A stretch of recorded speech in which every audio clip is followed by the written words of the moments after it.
My name is Kevin. I am a technical content developer on a small team at NVIDIA. We're from the Deep Learning Institute. So we create training content, much like what you'll see today. Just maybe making sure I'm speaking to the right audience. Anybody familiar with the Python library pandas? Great. What about Network X? Okay. scikit-learn. What about XGBoost? Okay, looks like we're in the right place. So if you are familiar with those libraries that we discussed, then this is going to be hopefully beneficial for you in that, I want to show you some tricks on how you want to use acceleration to speed up some of your workloads. A lot of great content in general. We're going to talk about how you can accelerate your existing Python libraries with GPUs. So those libraries we already talked about, how can you run those operations on NVIDIA GPUs? Depending on how unique your use cases are, your code, there are several ways to do this. In the very limited time that we have, we're going to go with the path of least resistance. So it's going to be done through plugins that we've created for you and made available through all the cloud providers. We call them zero-code accelerators. So to make this workshop useful for everyone, we're going to take a practical look at specific data science tasks. So there's some specific takeaways that I want you guys to have by the end of the session. We're going to start with some primers on data science and Python data science ecosystem. We're going to highlight some of the challenges and the problems that we're trying to solve. And we're going to dive right into GPU computing, GPU accelerated data science, kind of tell you a little bit of how GPUs work and why they are great for data science. And then we're going to give you plenty of hands-on lab time to work on these notebooks that we've created. And lastly, in the era of agentic AI, I want to kind of relate what we talk about, which is going to be a lot of tabular data processing, traditional machine learning, but how does that tie in with artificial intelligence or agentic AI? Okay, so here's how you're going to access the course content. You start by that link, and then hopefully you've already created a NVIDIA developer account. So go ahead and log in with that account, and then that should bring you to a input box that wants a event code. So this event code will expire by the end of the session, but you can type that in. It's case sensitive and space sensitive. And when you enter that event code, you essentially register for our course. It'll bring you to a Deep Learning Institute course page and give you access to the slides, the materials, and the hands-on lab. So you have access for 6 months once it's registered to your account. So whatever you don't finish, or if you want to go back and look at the slides, this is where you're going to find it. You can also download the slides. So what we've prepared for you for the hands-on portion is we have our partnered cloud service providers, CSPs. I don't know exactly which one it is, but on the right-hand side, they got servers, a lot of compute that they have available. And what we've done is we've installed all the dependencies on these instances, the operating system, of course, Python programming language, and we've installed the GPU Python libraries, and we've also downloaded some notebooks in there. And it's also going to asynchronously download some sizable data in here that we're going to play with. So when you click on that start button that you see, you're going to be interacting with the Jupyter IDE that's deployed on your compute. We're not sharing compute. Everybody will have their own instance. And on these instances, you'll have your hardware, CPU, GPU, and disk. Okay. So in other words, you just need a browser and you can use our cloud instances that we've provided for you. It'll last throughout the session, and you'll have extra time if you want to come back later on.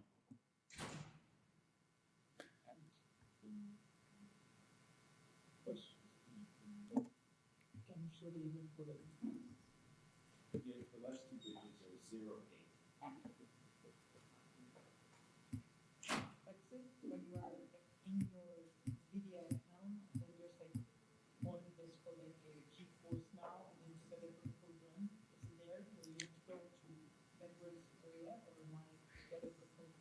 So use that link, learn.nvidia.com/DLI event, Yeah. and then it might, And you have to push your that's right, same password.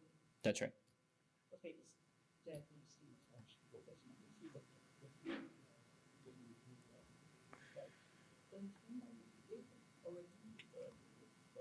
They're the same profile, linked. So it's your NVIDIA Developer Programs account that you can log in with. Okay, so I want to make sure everybody's comfortable. So I usually start this with a little bit of a primer. So at the risk of being redundant, let's just cover data science basics in a few slides. So a lot of people associate data science as a multidisciplinary field. It combines principles and practices from mathematics, statistics, and increasingly computer engineering to analyze large amounts of data. It's a powerful approach used to ask and answer key questions such as what happened, why did it happen, what will happen next, and what can be done with the results. Data science has made tremendous progress in recent time, and so with unprecedented access to these types of insights at lightning speed, we can now create applications that have convinced us of artificial intelligence and AI agents. So I want to show this slide also because increasingly, data science is more than just quantitative analysis. It also requires knowledge of specific tools, methods, and technologies to generate meaning from data. I find that my interest as of late has really shifted away from the deep math and statistics and more towards understanding how computers work and how computers process large amounts of data efficiently. Of course, I still need to maintain a certain level of intuition on what techniques I can apply to solve these data problems. You'll find data science everywhere. It's used to power applications like customer segmentation, personalized recommendations, fraud detection, supply chain optimization, predictive maintenance. In short, companies that harness their data can gain deeper insights, optimize operations, enhance customer experiences, and maintain a competitive edge. In today's rapidly evolving business landscape, data science is no longer just an advantage, it's a necessity. By deeply integrating data science into operations, businesses can unlock their full potential and thrive in the digital economy. In my experience, although these problems, they go by different names, the underlying approach to solve these problems can be very, very similar. It usually looks something like this. When we're talking about data science, we usually associate it with business intelligence, data mining, predictive analytics, business analytics, reporting, and data visualization, machine learning. So these are the analytical tasks and the outcomes of our data science work. But as practitioners, we know that there's a lot behind the scenes that make these types of work happen. More often than not, data has to go through pre-processing and preparation before it can be used effectively downstream. The statistical analysis and machine learning, they're the vital outcomes of data science, but the non-technical tasks are equally important to ensure meaningful outcomes. The reality is that the vast majority of resources and time are spent on preparing the data for analysis. In fact, surveys have shown that as much as 60 to 80% of data scientists' time is used to prepare data. This could be because the data is disaggregated or there aren't strategies that are in place to organize these data. What we'd like to do is to reduce these costs by chipping away these challenges. So we use Python widely in data science because of its simplicity, vast library ecosystem, strong community support, the ability to handle complex statistical and machine learning tasks, and seamless integration with other tools. Whether you're cleaning data, building models, or visualizing results, Python provides a flexible, powerful, and efficient environment for data science projects. Here are some tools that we kind of voted on, surveyed. These you might be familiar with. They're all within the PyData ecosystem. NumPy here, although I didn't talk about, it's in fact the most downloaded Python library in the world. And a lot of the tools that a lot of the libraries that you use today are built on top of it. So these tools in the PyData ecosystem, they each serve a specific purpose, and being within the ecosystem, they're very highly compatible. However, Python is not known to be the fastest programming language. Traditionally, the problem with Python is that as the volume, velocity, and variety of data continues to increase, the progress being made to traditional data processing hasn't been able to keep up. To put things into perspective, here's a day in the life of a data scientist. The day often begins with downloading data, perhaps from the previous night. Ideally, the data has arrived on time, allowing the data scientist to quickly implement their first workflow. However, due to the large size of the dataset, the processing can be a significant amount of time to complete. When working with new datasets, it's not uncommon to forget a step or make a small mistake. But with a heavy data processing workload that takes hours to complete, even minor errors can drastically slow down progress, making it difficult to move beyond data preparation and focus on analytics. This not only disrupts productivity, but also limits the opportunity for exploration, experimentation. To overcome this, we need workflows that are fast, efficient, and support iterative experimentation. Here's a glimpse into a data scientist leveraging an accelerated computing workflow. So it's a little bit dramatic, but things are a lot smoother. There's a little bit less of coffee time, wait time. When data processing is no longer a bottleneck, they're able to achieve higher productivity, which allows them to focus on the more meaningful work. They can do more exploration, more iterations, which generally leads to improved results and deeper insights. And for all, it reduces the time to insight and lower total cost of ownership, benefiting both the individual and the entire team. So, how is the acceleration achieved? By now, it's well known that accelerated data processing can be achieved by leveraging specialized hardware like the GPU. You know this because GPU is often associated with the most prominent use cases that require a lot of data, such as recommendation systems, large language models, forecasting, fraud detection, genomic analysis, and cybersecurity. Here is a log performance versus time trend line. We see that the performance of single-threaded processing has plateaued while GPU computing continues to improve. By adopting GPU acceleration, we can sustain the exponential growth in computing performance. It was projected that by 2025, GPU computing will deliver 1,000 times performance compared to a single-threaded computing. I think we're close to there. Now let's dive a bit deeper into how this happens. Suppose a person is tasked to count the number of books in a library. In order to do this, we found the fastest man alive, and we even put him on skates. He's counting the books as quickly as he can in a sequential way.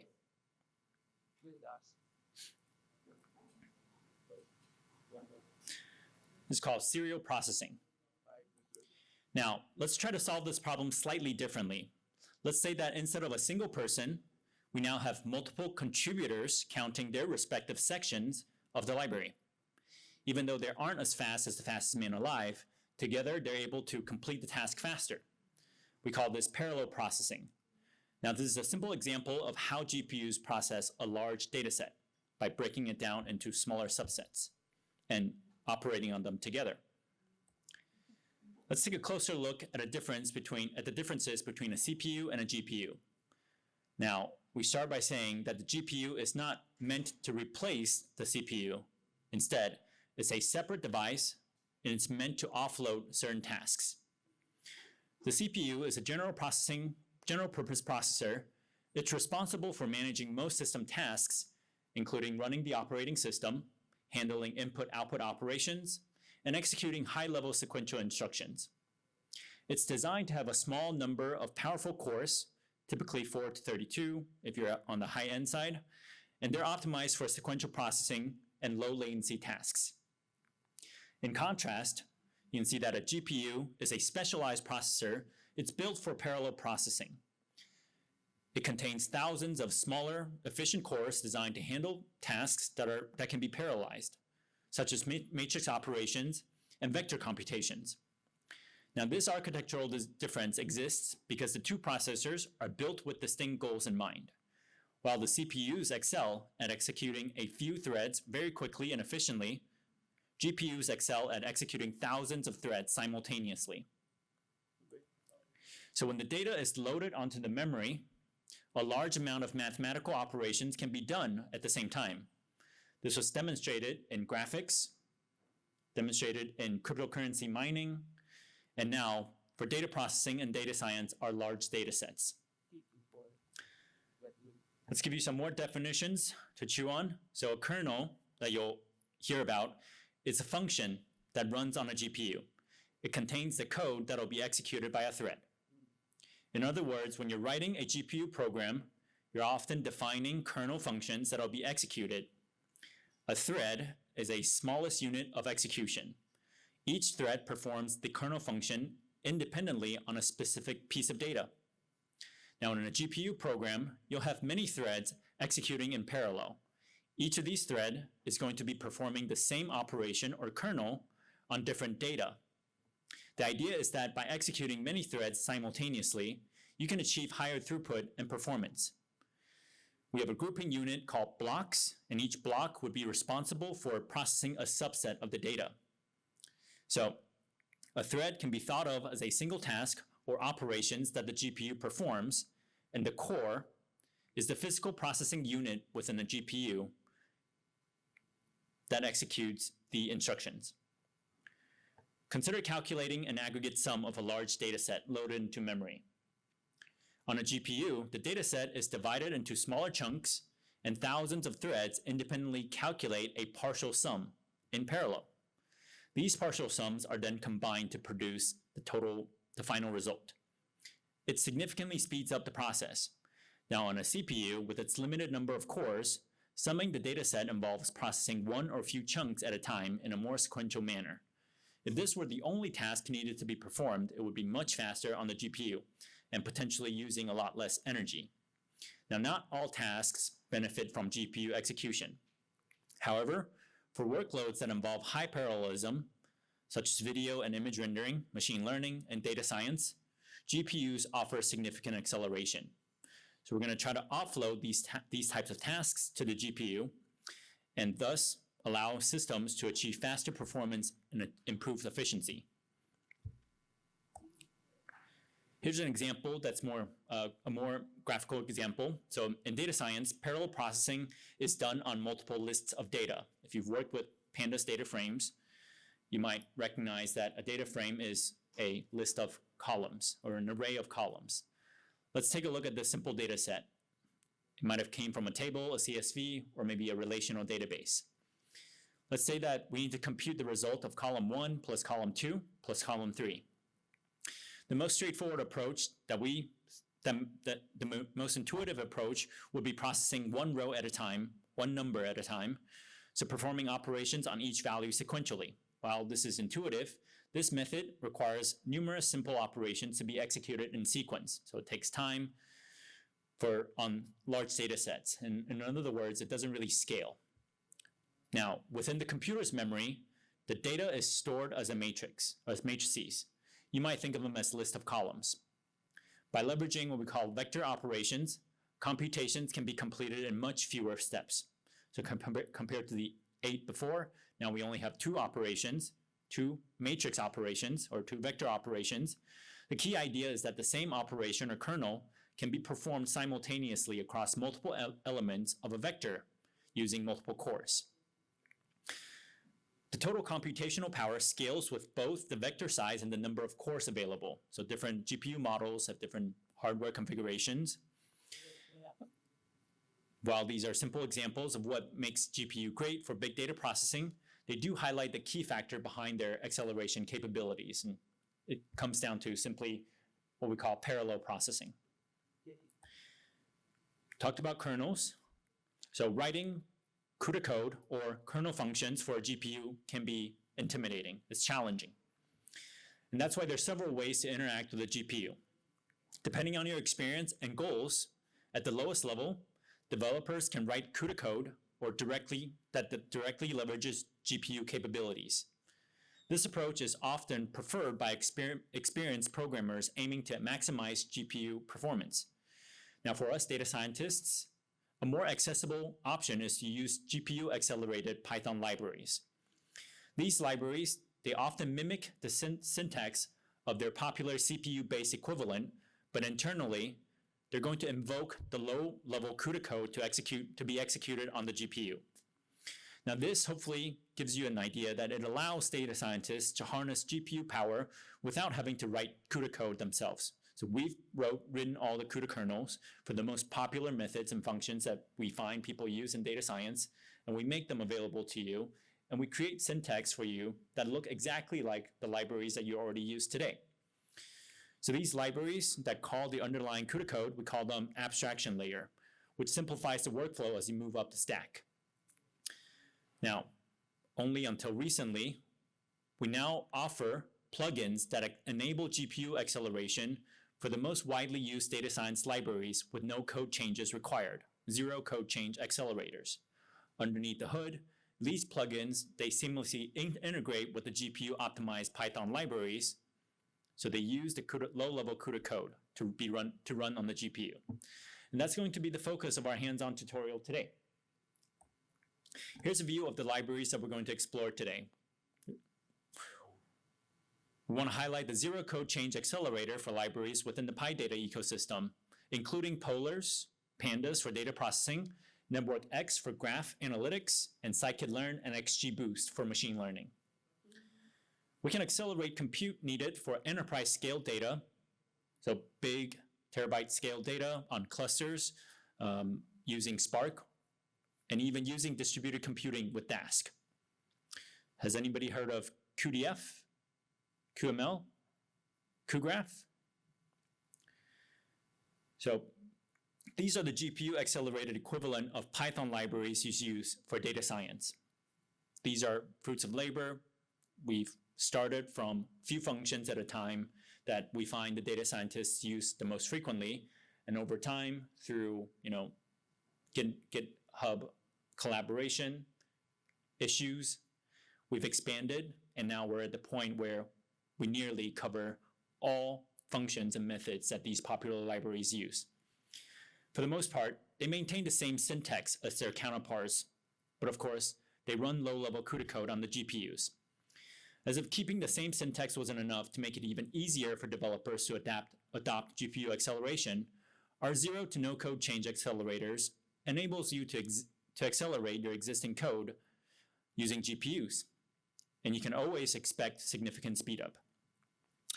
On the slide, you'll notice that although the code is fairly simple, you'll notice the minimum additional code we highlighted to achieve GPU acceleration. For the most part, if you're using GPUs, only the import statement needs to change. If you're using XGBoost, you have to set the device. If you're in certain instances, you can also set environment variables. Okay, so we've divided this workshop into several sections, 5 in total. They're healthy chunks. We're going to start with talking a little bit about data processing for tabular data. So cuDF is a library that we focus on. So how do data science use NVIDIA cuDF? cuDF is a GPU-accelerated Python library. It's used for, a lot like Pandas, for loading, joining, aggregating, filtering, and otherwise manipulating data using data frame style API. Probably don't need me to repeat this, but some of the features that it includes: it uses columnar memory format. It offers efficient input and output. It has rich data operations that include group by operations. It allows users to write their own user-defined functions. And cuDF helps us achieve faster statistical analysis. It also helps us generate faster responses from interactive visualizations. And also helps us with data preprocessing and feature engineering for downstream machine learning tasks.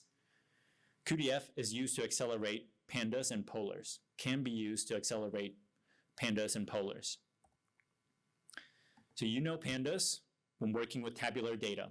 It's a very powerful and flexible open source data analysis and manipulation tool. By my count, over 9.5 million Pandas users.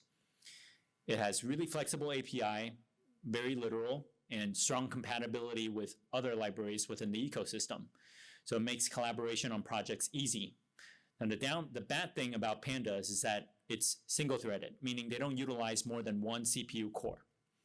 So to help users retain the benefits of ease of use for pandas, since everybody's already so familiar with the syntax, while achieving significant performance improvement, the zero-code change GPU accelerator cuDF pandas was born.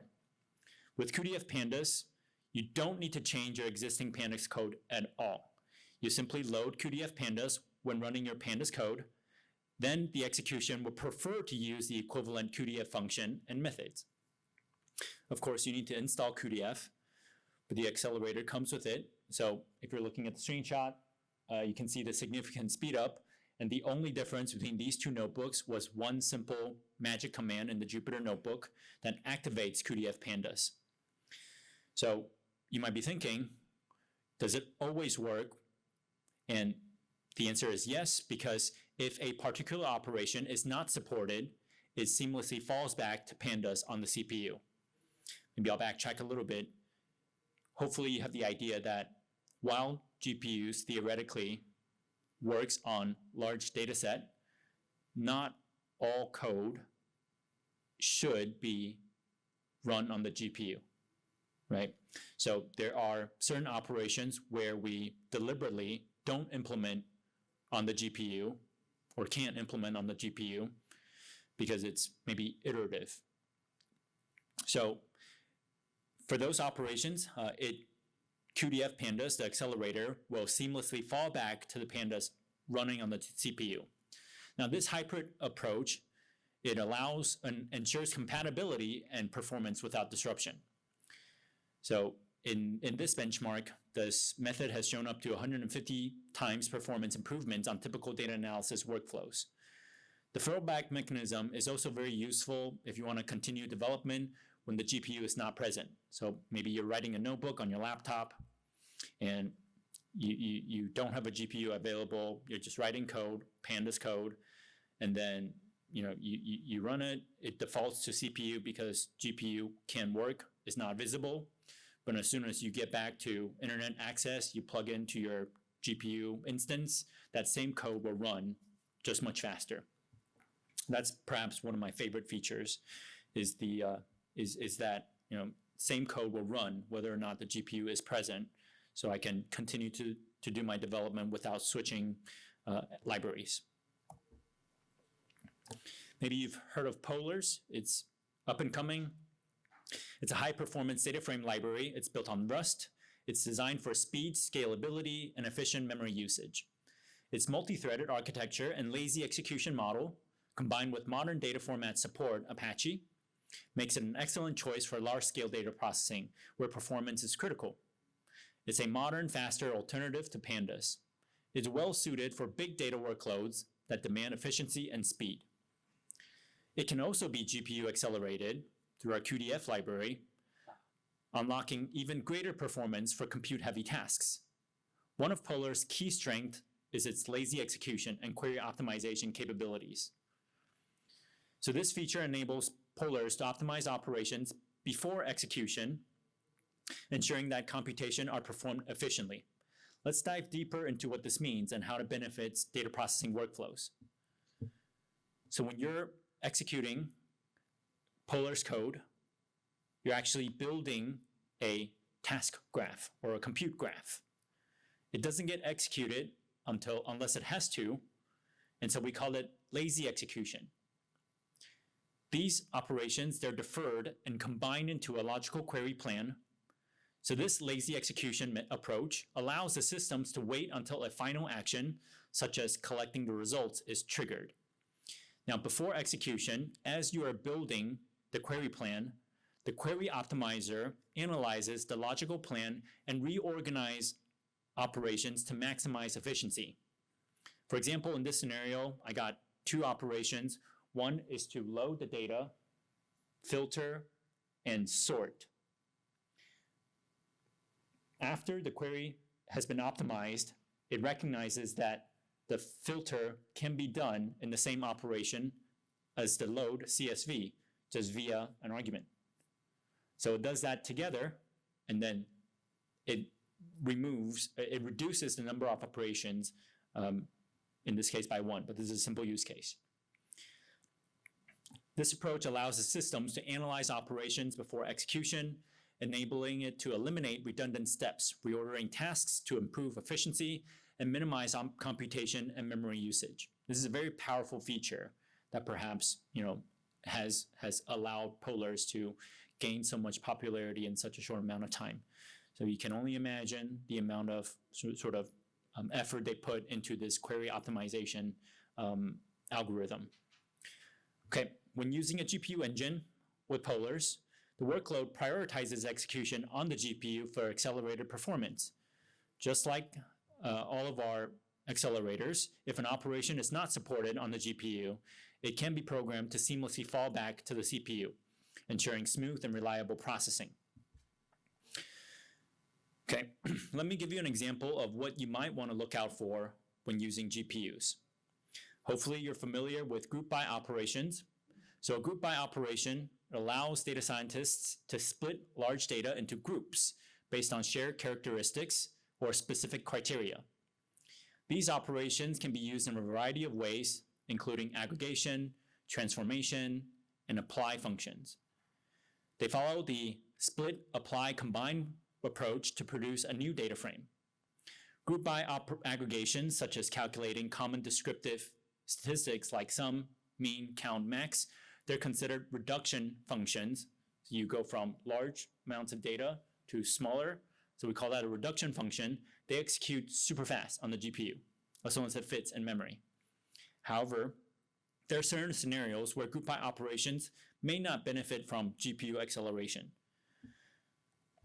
So here I'm going to compare two approaches that hopefully looks for the same result. So I got a data frame group by, and then I want to find a distance from the mean. So the lambda function, the user-defined function is, for every group minus the group, for every row in a group minus the group mean. So you can maybe, at least for me, the intuitive way is to do a group by apply operation and just give it a lambda function that I can write. So what happens here is on cuDF, the way that the method works is that it'll actually perform that apply function on each group sequentially. So sequentially is sort of like a kryptonite word for us, right? So it has to perform on each group sequentially and then concatenate the results. However, this approach can be very slow depending on the number of small groups, or if it has a large number of small groups due to the overhead of processing each group individually. Now, on the other hand, for smaller groups or smaller number of larger groups, the performance can be acceptable. Now, if we were to frame this slightly differently, but targeting the same problem, like using a group by transform instead, it can be far more efficient.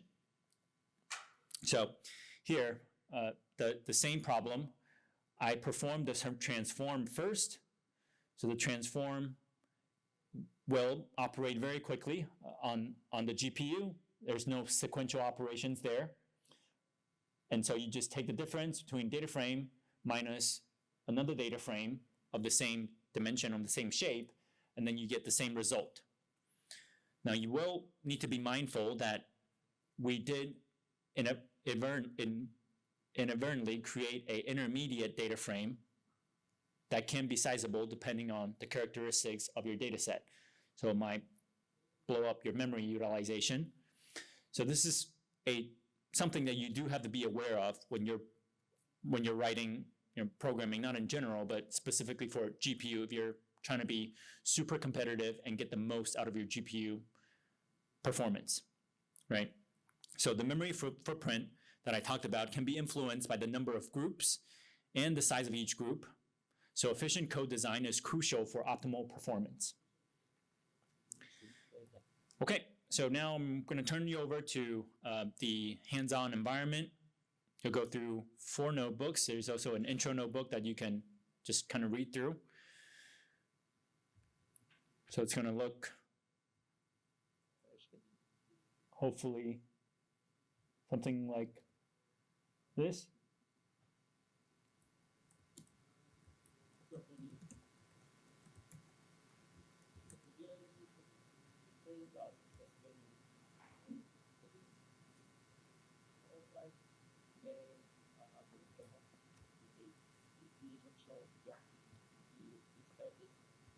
I'm not going to go through everything. I will highlight some of the things that I think are interesting. So this intro notebook is kind of just introducing people to the Jupyter environment. So it runs Python code. Newer versions of Jupyter actually runs several different languages for a change. I think what's useful here is we say that we talked about how memory is something that you do have to consider when you're working with GPUs. And there's in quite a few spots where we deliberately restart the kernel for these notebooks because that tends to be the fastest way to just flush out data that's sitting on the GPUs. And we also introduced magic command and also this NVIDIA SMI command for you to be use to monitor GPU profile or GPU utilization. So this first notebook is sort of like a primer for Pandas data frame. It's a lot like the 10 minutes to Pandas. It kind of offers you the basic syntax that'll hopefully onboard you to be a proficient data frame user. But also importantly, it's meant to kind of show you the simplicity of the syntax, the intuitiveness of the syntax, and that it looks exactly like the Pandas code that you've been using. If you don't want to do the zero code accelerator, I suspect you can replace import Pandas with import cuDF, and wherever you see Pandas code being written, you just replace that with cuDF and you'd probably be okay. The data set that we're playing with today is going to mimic a epidemic event in England. It's all synthetic data, so the names are fake, the location is fake, and the population distribution that is real. Okay, so here you can see, loading gigabytes worth of data takes 1.22 seconds. I think it's 5 gigabytes to be exact. Takes 1.22 seconds. If you've spent enough time working with Pandas, you know that that's pretty neat. And then we kind of go through memory usage, initial data exploration. I'll go ahead and jump towards the end here. Here's a really good illustration of how simple aggregate sum is calculated using columnar memory format and GPUs. Kind of gives you an intuition on how you can quickly go through large amounts of data using lots of threads. I know we time our operations in many places, and that is you won't have that in your code realistically, but this is just to show you when appropriate the performance gains that you get by running things on the GPU, and gives you an opportunity to maybe comment out the zero code accelerator and run the same code and see what the delta would be. Hopefully, in most cases, these operations all ran pretty quickly on the GPU. Yeah. If you want to kind of get an idea, you can just go to the bottom, and here we have some very simple operations that we run on the GPU. It took about 3.9 seconds, including some minor transformation. And it's useful to kind of also talk about strings don't really run great on GPUs. So here, I use some string operations, and to me that those are the operations that take the most time on the GPU. But you can compare that with no GPU acceleration. You're getting about 200x gains there, maybe more, 300x, 250, something like that, or 2000x, something like that. Okay, so here's the first glimpse of using the GPU or the cuDF Pandas line profile tool. So here you'll see of all the operations that you've elected to run, how many of them ran on the GPU and how many of them ran on the CPU. Notebook 2 gives us an idea of how memory needs to be considered, or rather, how you can figure out how much data you can put onto your GPU, and data both depth and width. Depth would be the number of records, and width would be the number of features that you create, that you add or introduce. So Pandas has a really nice memutil function, and hopefully there's 62-bit, 32-bit being the most common cases for these different data types. Increasing number of bits uses more memory, gives you more precision generally. But perhaps some use cases don't require really high precision and gives you good enough results where you would elect to downcast some of these data types. Objects or strings are not great for the GPU. And later on, we actually talk about some things that you can do with categorical or string columns. But otherwise, great compatibility with time, date time data, and also Boolean values, of course. Towards the bottom here, this is kind of where we talk about, internally, we recommend keeping, if you're doing data frame operations, it's going to vary case by case, right? But, we recommend 50% for your raw data, which gives you the rest of the freedom to do intermediate operations when needed, when you're doing your transformations or data manipulation. So we kind of back calculate, assuming that our T4 has 16 gigabytes worth of memory, we can have this many number of rows if they're using these columns, these characteristics, which includes a couple of floating points, some categorical data that are from the same distribution, that are from a sample distribution. Right? So you can kind of figure out, okay, how many records can I load onto my GPU and do my data processing without running into any issues. Similarly, how many columns that I can create without running into issues. I think Notebook 3 is probably the most fun out of this set. So Notebook 3 specifically looks at group by operations. So group by operations, if you're doing descriptive statistics, very, very fast, lightning fast, if you will. And you can just use a zero code accelerator, cuDF pandas, and everything will be very easy, and you can chain things that'll still run very, very quickly, milliseconds. And we also started using the profiler a little bit more. Okay, we talk about binning, which is something that you can do to convert your numerical values into categorical or discrete intervals or buckets. And so this is the opportunity that I took to kind of show you, maybe minor code can actually move that entire operations onto the GPU if you're using the zero code accelerator, which would not be ideal, right? So someone already noticed the same code, if I'm passing bins as a result of a range function, which is an iterator, to my supposedly cuDF code, cuDF operation on the GPU, it actually runs on the CPU, which takes a lot of time. I know 3 seconds doesn't feel like a lot of time. I'm being slightly dramatic, but let's say that instead of passing a range iterator, we pass a list to the cuDF code.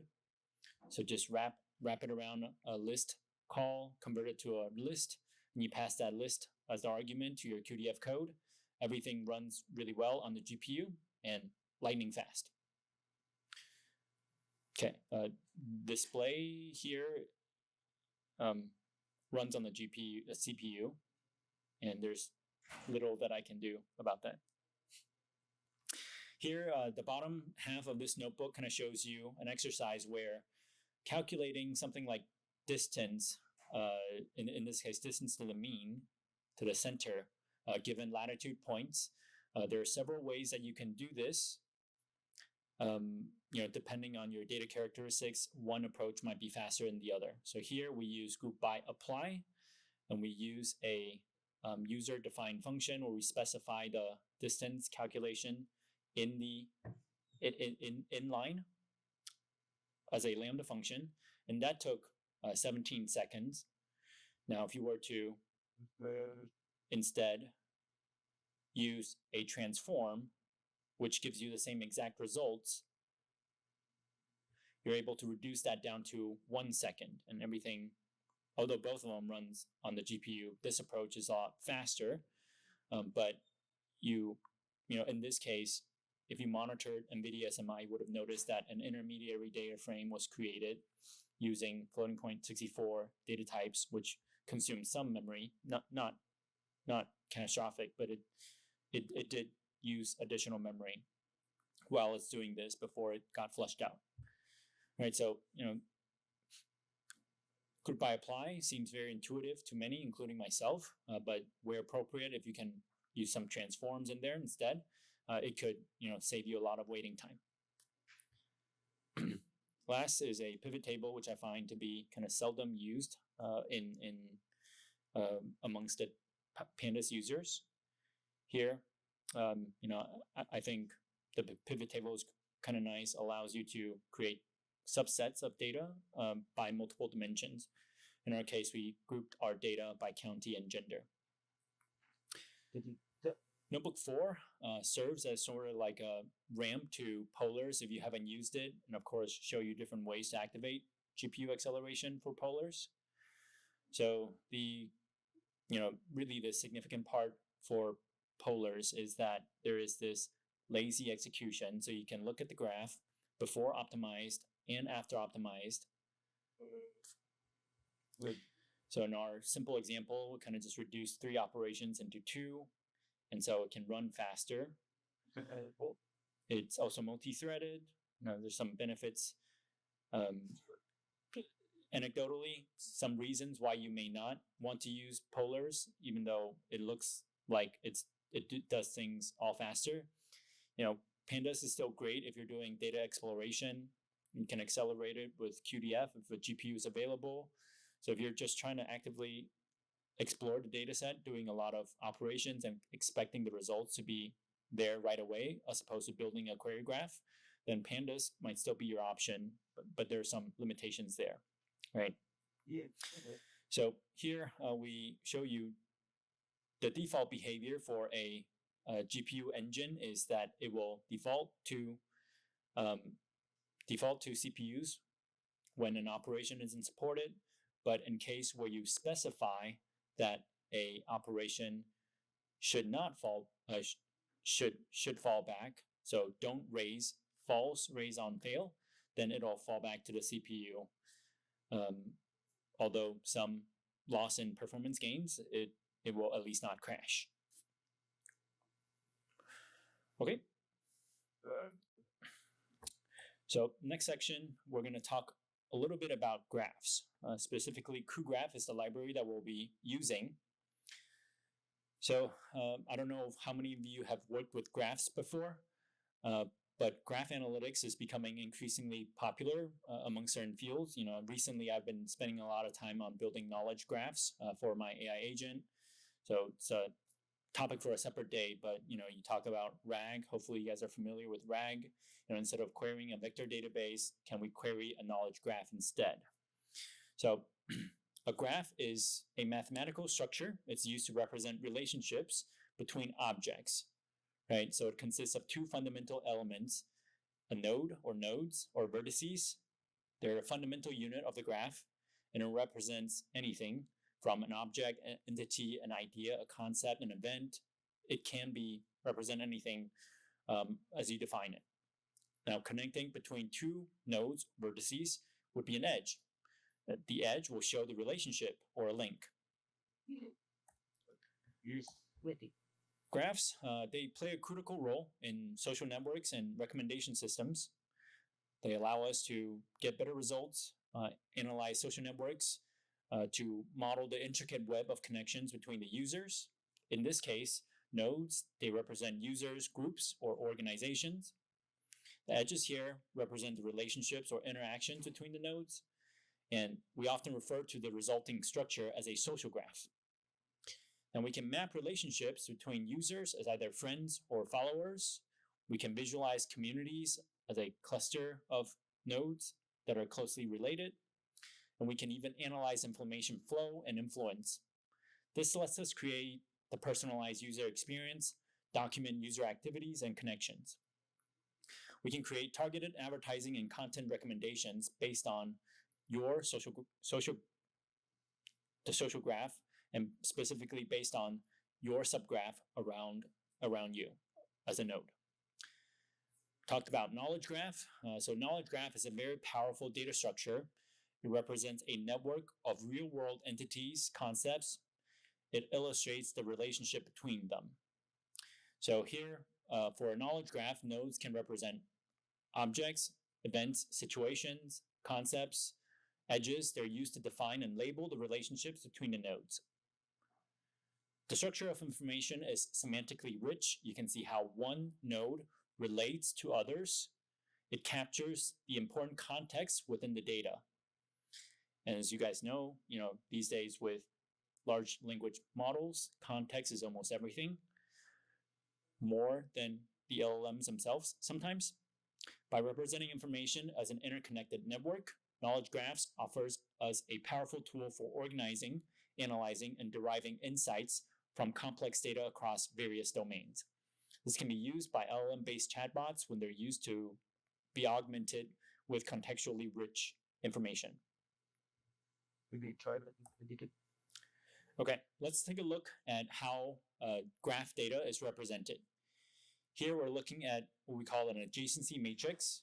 Across the rows and columns, we have the different unique node IDs and a binary indicator for edges or connections. You'll notice that the adjacency matrix is symmetric for this undirected graph. So undirected graph means that the relationship between two nodes doesn't have a direction. Yes.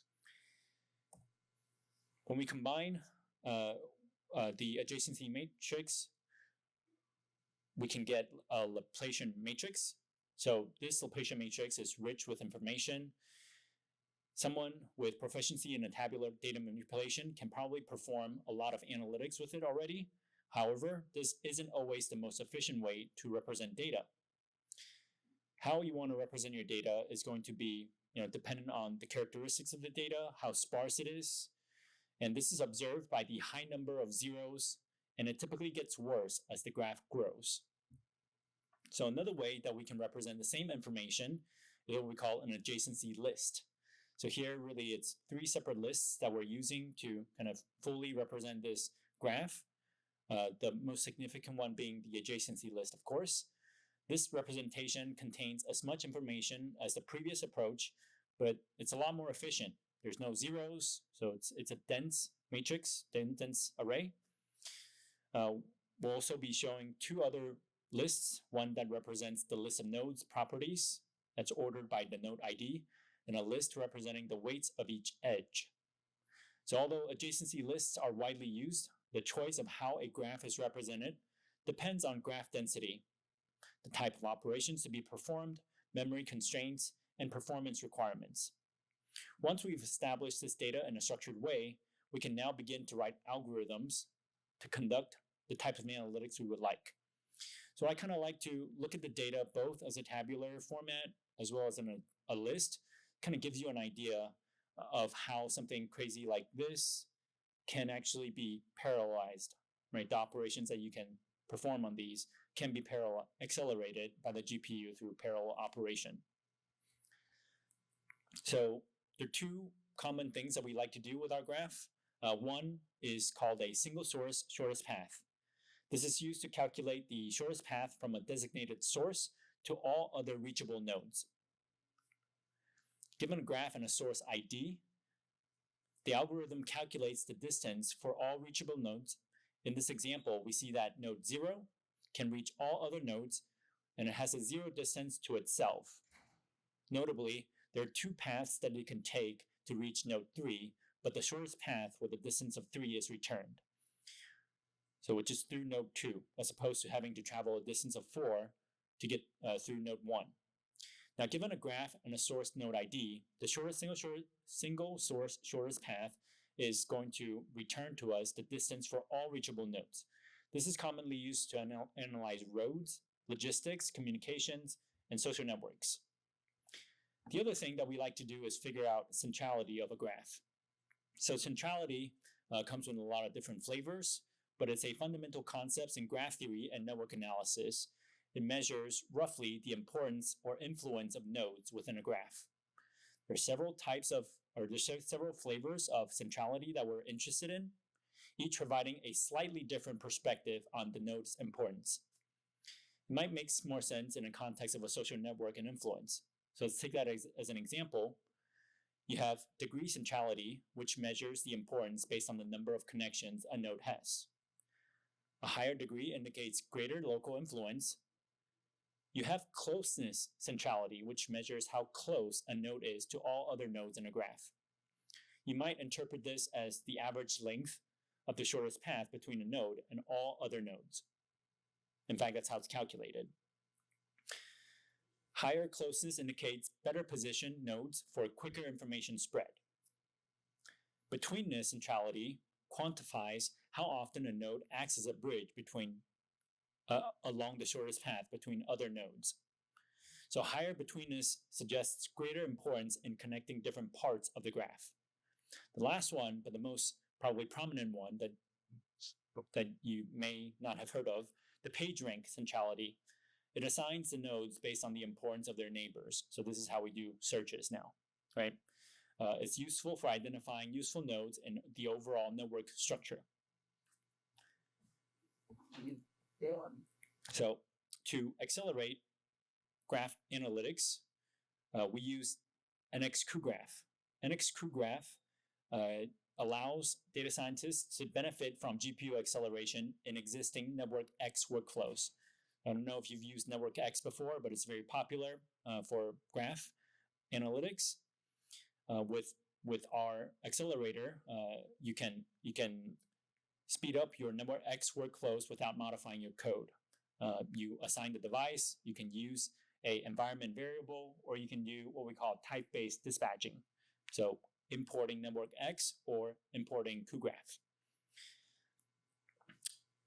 If you're starting out with a cuDF data frame, when you are creating this graph, you get the additional benefit of converting to, you don't have to duplicate the data.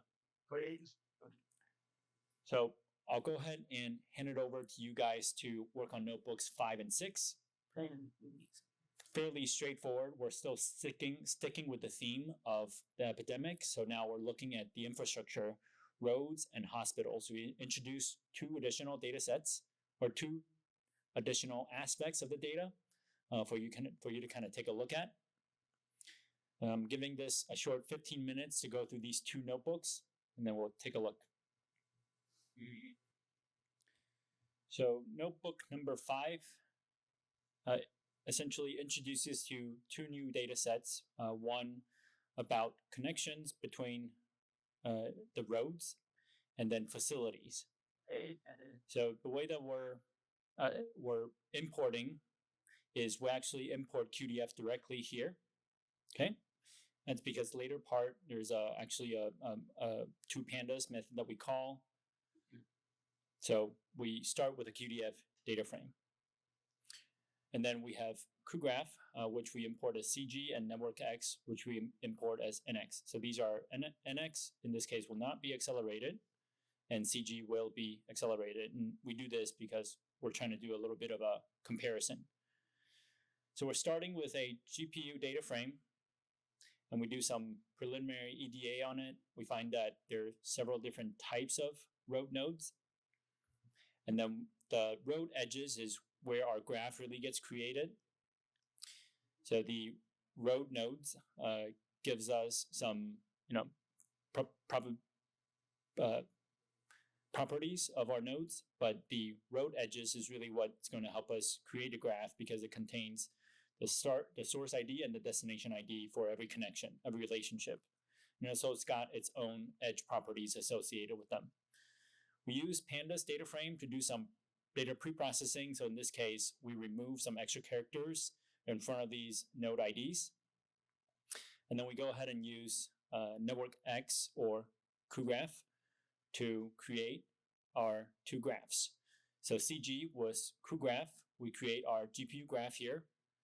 And we can use from cuDF edge list, or the equivalent to network X would be NX, network X, from pandas edge list. You can see that the gains that you get from running this on the GPU is really just magnificent. So comparing 50 milliseconds versus 19 seconds on the CPU. Yeah. So here we can do some basic analysis of our graph, looking at average degree. Degree is a measurement of how many connections each node has on average.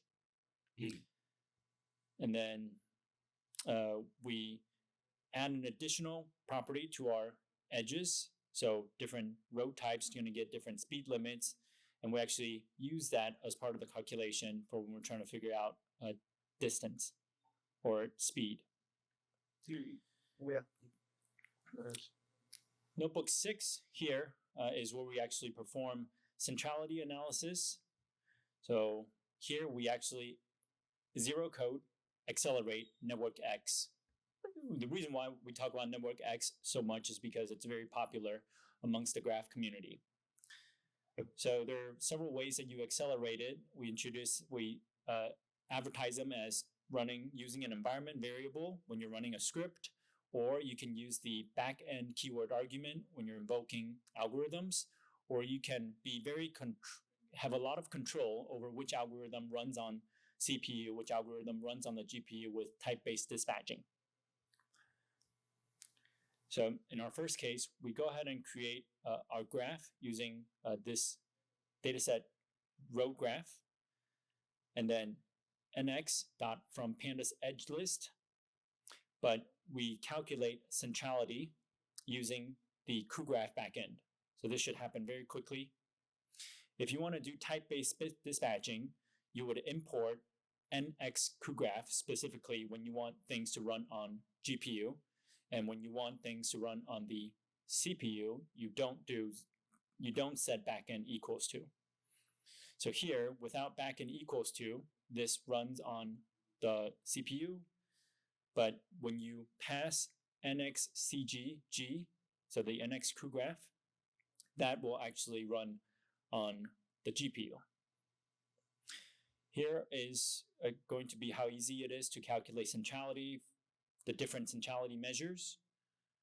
We set them using our first method, backend equals to cuGraph, which tends to be the most convenient if you're doing notebooks. Who's going with that? So here you can see maybe an indication of a node that appears top of the list for a lot of these centrality measures would be, an indication of how important it is for the structure of this graph. Okay, that's all we wanted to cover for graph.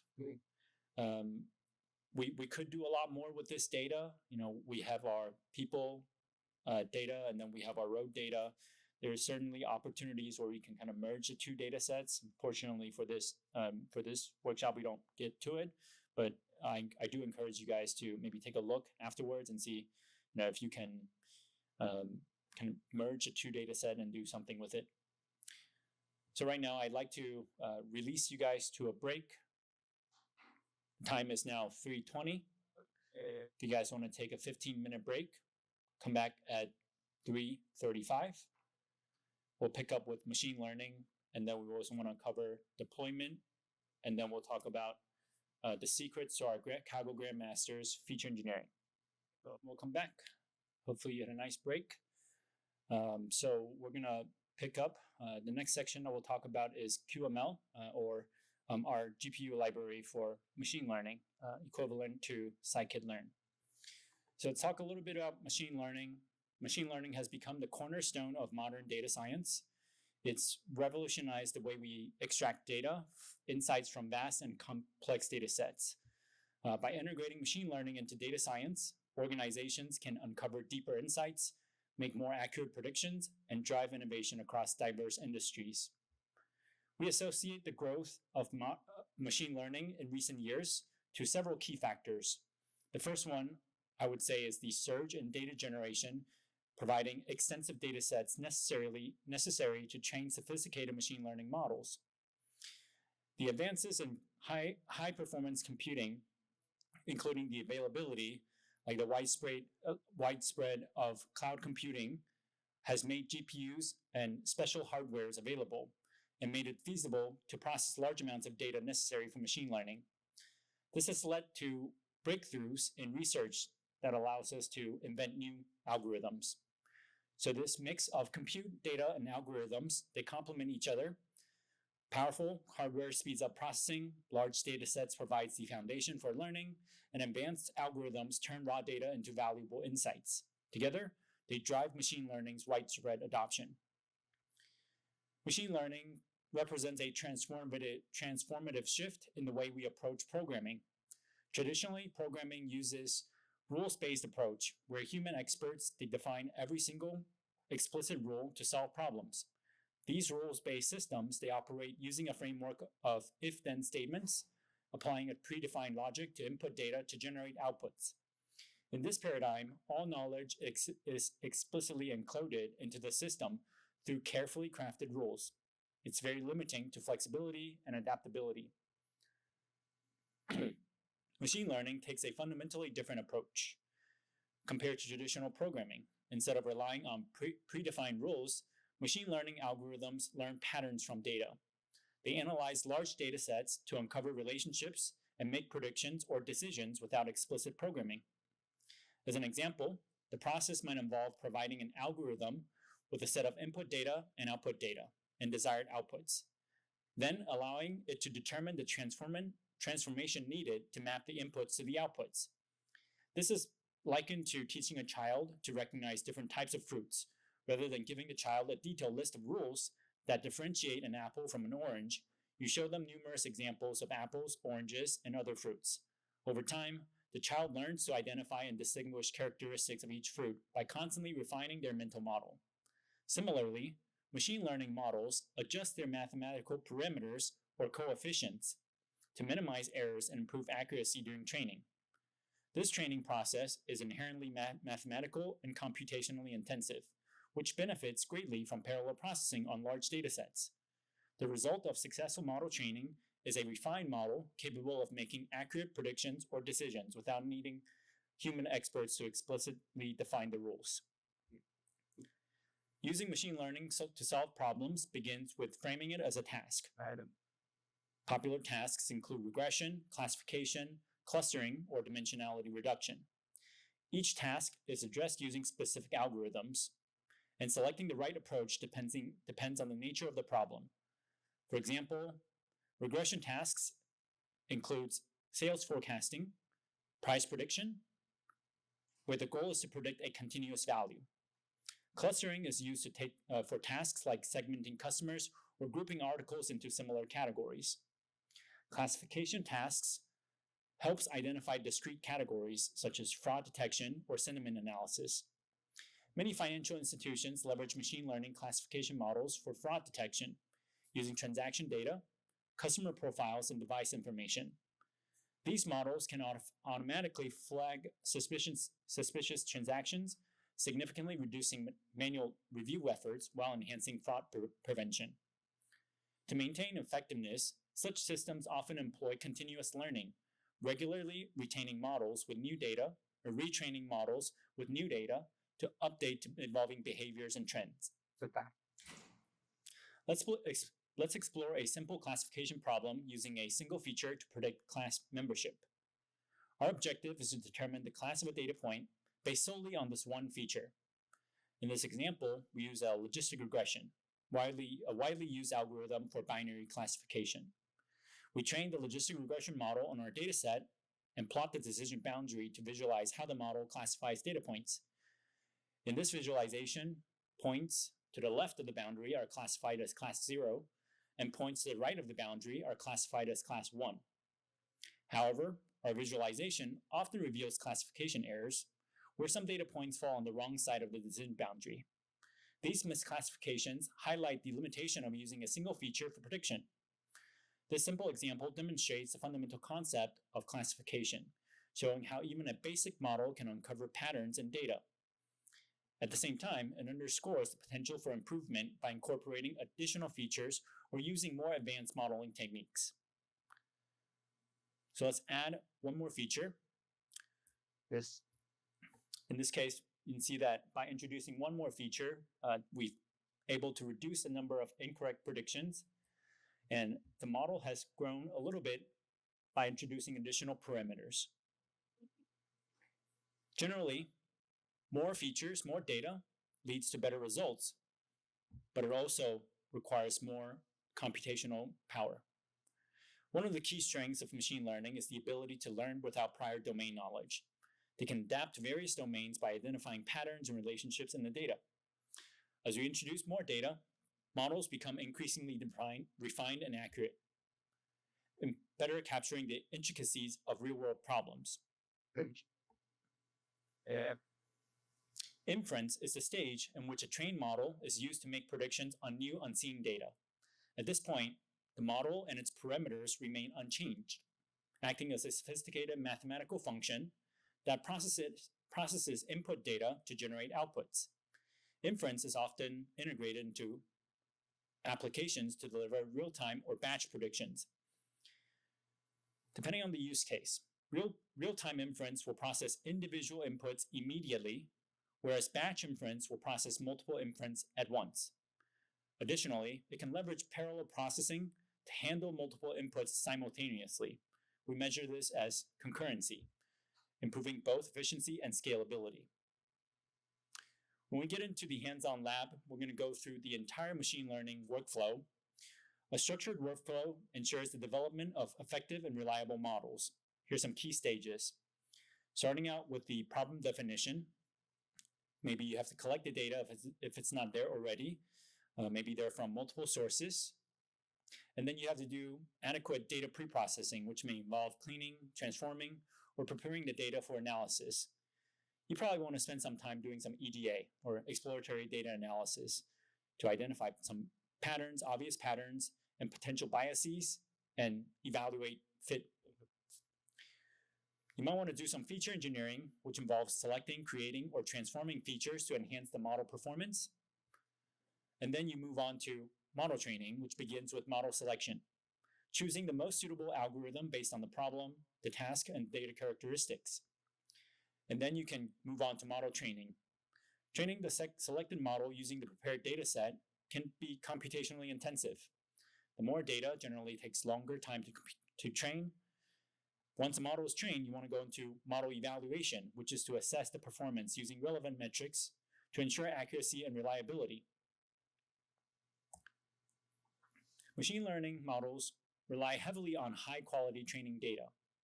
Before developing any models, it's crucial to curate, clean, and preprocess the data to ensure it's usable. A key part of this process is feature engineering, which plays a vital role in enhancing a model's predictive performance and its ability to generalize on new data. Feature engineering involves transforming raw data into a format that better represents the sample space, making it easier for algorithms to identify patterns and make accurate predictions. It also enables the integration of domain knowledge, allowing models to capture important domain-specific characteristics that may not be immediately apparent in raw data. For example, we can create a new feature by dividing two features to derive a ratio instead of using two features themselves. Effective feature engineering leads to better model performance, better interpretability and explainability, and optimized computational efficiency. By investing time in feature engineering, we can build more robust, efficient, and interpretable machine learning models, ultimately leading to better decision-making and problem-solving. And to do data preprocessing and feature engineering, we often use cuDF. So once the features are prepared, we move on to model training. The process starts with choosing a suitable model and its configuration. Most frameworks provide pre-built models with simple interfaces, handling the underlying computation for pattern learning. And For a given objective, multiple algorithms may be available, and each algorithm has its strengths and weaknesses. The choice between them often depends on the specific problem and the data characteristics, and the requirement for interpretability and performance. One common approach is to apply a well-established algorithm to a custom dataset, but model training is rarely a one-time process. Instead, it's an iterative process where the model is trained, evaluated, and refined. During training, the model is fitted to the dataset, learning relationships within the data. Here are some common algorithms for classification, regression, clustering, and dimensionality reduction. Specifically, we'll be using logistic regression, decision trees, XGBoost, which is gradient boosted trees, and we're also going to be showing you dbScan, density-based clustering algorithm. Once the training is complete, evaluating the model performance is crucial to determine its readiness for production. So we're often looking just beyond the accurate model accuracy. When we talk about model performance, we also want to talk about its speed, its latency, and throughput. For accuracy, a model underfits when it fails to learn the meaningful patterns from the data, resulting in poor performance. A model can overfit if it learns too much granular details and noise from the training data. Beyond achieving high accuracy, another critical consideration is processing time. More complex bigger models with more parameters generally takes longer to generate outputs, leading to higher latency. Latency is delay. In production environment, low latency is essential. We want fast predictions, fast results all the time. You're having a conversation with a chatbot, you don't want to wait, you want the response to come back as fast as possible. Many applications often requires fast, near real-time predictions. Another key factor is throughput. So throughput measures the number of predictions a model can generate within a given time frame. So when we're talking about throughput, we're talking about batch inference, which allows multiple inputs to go through the model and generate multiple outputs simultaneously. Latency and throughput are often a trade-off. To achieve optimal performance, data scientists, they must balance accuracy, latency, and throughput. The general recommendation is to maximize throughput while staying within the acceptable accuracy and latency budget for a specific application. You've likely been using scikit-learn, which is the de facto library for traditional machine learning. We now have a zero-code change accelerator for scikit-learn. This enables users to process larger datasets, achieve better results faster. So here you can see that very similar concept. We use a magic command in our Jupyter notebook to activate the accelerator. And with this, you can expect a significant boost. We cover almost all the algorithms that sklearn has to offer. The harder ones include UMAP and dbScan to implement. Those have been recently made available. And also, there's this other elephant in the room, which is XGBoost. XGBoost is not within the scikit-learn ecosystem. It's a separate machine learning library that implements gradient boosting. It builds decision trees iteratively, with each tree learning to correct errors made from the previous one. Instead of the traditional voting mechanism, it employs a weighted additive approach by combining the predictions of all the decision trees.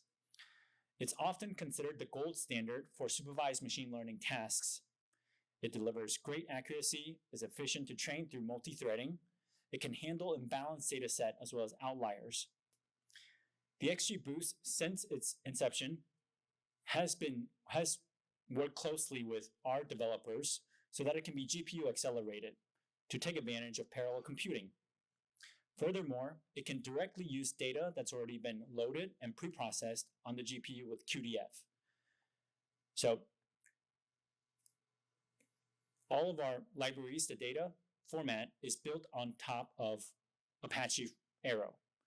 The Apache Arrow columnar data specification It's emerged as the preferred standard, Yeah. not just with GPU libraries, but also Python general data science libraries, including those for machine learning. The key benefit of having a standard format is zero copy principle. So if you're switching from pandas, you want to go machine learning now, you might think that, oh, there's going to be some copy, some duplication that needs to be involved because you're switching libraries, which probably weren't developed by the same people. But if we establish a standard, which as it turns out is kind of zeroing in on Apache Arrow, that means that data that's already been loaded is going to be compatible for all the libraries that you might want to use. It's going to greatly improve performance and interoperability across different systems. So here we're showing Spark, Pandas, Polars, Parquet, which is a data file format. They're all working closely with the Apache Arrow standard. Let me talk very quickly about Apache Arrow. So it's designed for high performance analytics and efficient data processing. Columnar memory format, so data is stored in columns, which perfectly aligns for parallel processing on GPUs, enabling fast and efficient vectorized operations. For example, a lot of data analytics involve aggregation of values from a single column. Now, when the data is stored in a columnar format, they're easily accessed without the need to read unrelated data. We talked about zero copy data sharing. It improved interoperability, which allows data to be shared across libraries without copying or serializing, deserializing, therefore reducing overhead and improving overall performance. And efficient I/O. Arrow accelerates reading and writing of columnar file formats, including Parquet. So all of these features combined, when we are able to leverage GPU acceleration for our data preparation, preprocessing, and model training, we can achieve astonishing performance improvements. Yeah. Looking at this benchmark study, here we're showing the performance improvements separately for data preparation, machine learning model, as well as an end-to-end pipeline. These numbers are taken from benchmark for enterprise-grade pipelines with massive data sets using cluster computing. We're able to reduce the processing time of 2.5 hours on a cluster of 20 CPUs to 2 minutes on a system with 16 advanced GPUs. Yeah. Dated. So I'll go ahead and turn you guys over to notebooks 7 through 10. So these are going to be a bit more thought-provoking. They are going to be doing machine learning. We start with K nearest neighbor, and then that's a class that you normally think of that as a classification algorithm, but we're actually going to be using that to in a slightly different use case, which is kind of neat. And then we're going to show you clustering DB-scan, and then two different classification models, including logistic regression, to kind of lead you into looking at continuous values, talking about when continuous values may want to be treated as categorical values. And then we're going to deal with XGBoost, which is going to be able to handle categorical values a little better than logistic regression models. Let's go ahead and go through the notebooks. So the first one is talking about KNN, K nearest neighbors. Traditionally, it's used as a classification algorithm to solve classification problems. But here we're actually going to be using 1 as K. So we're going to be using K nearest neighbors to identify the nearest road nodes to hospitals. So right off the bat, you see that I am loading the accelerator for sklearn and pandas. So even though my code is written in sklearn and pandas, they're going to be running on GPU when it's visible. So we're loading the data this time around. We're being pretty prescriptive in terms of the data type that we want the data to be loaded in as, just to have some control around how much memory we're using. And east and north, these are have a lot of decimal points in the underlying data, but using 32-bit, we don't actually lose any precision. And later on, when we use XGBoost, we'll be loading them as 32 bits as well, even though underneath the hood, they automatically get converted to float 64. Okay, so here's what our data set looks like. This is going to be the location of our nodes. And then we also have location of our hospitals. Now, our hospital data set contains a lot of object. So these are strings. We probably could have only specified a smaller subset of columns to use because these objects are going to be quite memory intensive. We do have them. We primarily are interested in the location for these hospitals. So we take our road nodes data set, and then we set the nearest neighbors to be 3 for our nearest neighbor algorithm. And then our training data is going to be road nodes, just the east and north columns. We fit the data, and then we get the model, the k nearest neighbors. Another way to kind of think of this model is really this model just contains all these east-north pairs of data. It's a map, right? And so when we then apply this and we say we want to use this to predict on the hospital's data set, giving it the east-north columns, it's going to use that model. Remember, think of it as the memory of all the location pairs, east-north pairs, and then it's going to look at the hospital's data set and try to figure out the 3 closest neighbors to each of those hospital's points. The hospital's data set is fairly low number of records, so this executes extremely quickly. But k nearest neighbors, it's really great when it's GPU accelerated. It all just makes so much sense to be parallelized. Okay, so KNN, interesting use case. We're using this to find a nearest neighbor in a different way and not use it as a classification algorithm.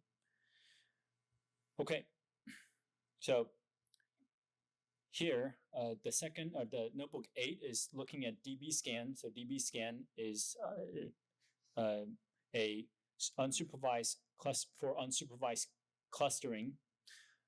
Maybe you often hear it being compared as k-means. So k-means is another clustering algorithm. It's a lot more intuitive, but there's some limitations. It's faster to run, but the downside of it is k-means is very restrictive in terms of the shape of the clusters that you'll come to discover using that algorithm. HDBScan is oftentimes more sophisticated, but it does take quite a bit longer to train. There is another version of dbScan, HDBScan, which I kind of alluded to, has been GPU accelerated or is implemented on GPU libraries, and that tends to train a little faster. Okay, so here we're loading in this new data set that we'll be using for the rest of the workshop, UK pop infection. So it includes a lot of the columns that you've seen before, except instead of lat long, it now uses northing, easting, and it has a binary indicator for infected. Remember, our data set is supposed to mimic the population of UK, each person with a random name and a binary indicator whether or not they were infected by this virus, simulated virus. So we can see here the infection rate is very, very low. By my count, it's about 0.015%, 0.015%. So here's some verbiage around dbScan. And I want to point you guys to this min samples and EPS. So these are the 2 parameters that we often play around with. HDBScan, I've always used, thought of it as a visualization tool, allows you to visualize clusters. So with that, it's going to be a lot of playing around with these 2 parameters, so just so you can see how you want the clusters to show up, or what you want to consider to be a cluster or not. So that is min samples and EPS. So epsilon is defined as the maximum distance a point can be from the nearest point in a cluster to be considered possibly in that cluster. So I set it as 3,000, by some educated guess, I suppose. You have to look at our original data. So northing, easting, these are distance measured in meters. And so if you look at the range of UK, you'd get, somewhere around, I forget what the number is, but you get a range for the two north latitude and longitude. So I kind of just took 3,000 to say, okay, if it doesn't find another point in 3,000 meters, that's going to be considered not in the same cluster. And then you also have min samples. So what would be considered a cluster as opposed to a outlier or noise? How many data points must be in there? So I set it to 300 within 3,000 meters for EPS. I kind of played around with this a little bit. With these hyperparameters, it did take a little bit longer to run. I think you can play around with these numbers. Probably lowering min samples will have a very dramatic effect on lowering the amount of time it takes to compute. But you can see sort of the effect that you might get in this data set by lowering the value for min samples and EPS, or conversely increasing them. What makes a lot of sense to me is, if you look at the results of this DB scan clustering, you see that -1, which is going to be the cluster in ID for what we call noise. So there's quite a bit of data that's considered noise, so not belonging within a cluster. And then you have a lot of people that belongs to a cluster that we randomly get assigned to a cluster 10. So here's kind of what it looks like. You'll see that this, if you know the geography of UK a little bit, you can kind of see this, almost resembles the popular cities within England or UK. And so I kind of played around with this just to get some, I guess, interesting cluster distribution. But noise is anything that's considered not belong to a cluster with other members. We set the min samples to be 300. So kind of also mention the point clustering, things that belong to a cluster, you can kind of flip that around a little bit. You can say if things don't belong to a cluster, to a natural cluster, we call them outliers or anomalies. So, actually a lot of people will use clustering algorithms to identify outliers for anomaly detection. But if you were to, let's say, increase the EPS, meaning increase the maximum distance, in this case, you would get larger clusters, fewer noise points, okay? And then you might have clusters that merge together, right? This is a distribution. And the way that we simulated it is such that every so meters, there's someone that's affected. It's 0.015% or 0.015 infection rate. So it's distributed throughout UK, and changing these values, you can kind of see what the effects will be. So it's pretty interesting. Once pretty addictive, honestly, if you get into it. But here is the polar opposite of what I did. I just significantly lowered min samples, like we talked about, increasing EPS, lowering min samples. You get noise, and then you get clusters that eventually merge together. So this is sort of like, I guess, not a really interesting or useful visualization of a clustering exercise, right? Okay, but these purple points, -1 cluster ID, these are considered noise. So they're not very close to each other. How do they get affected?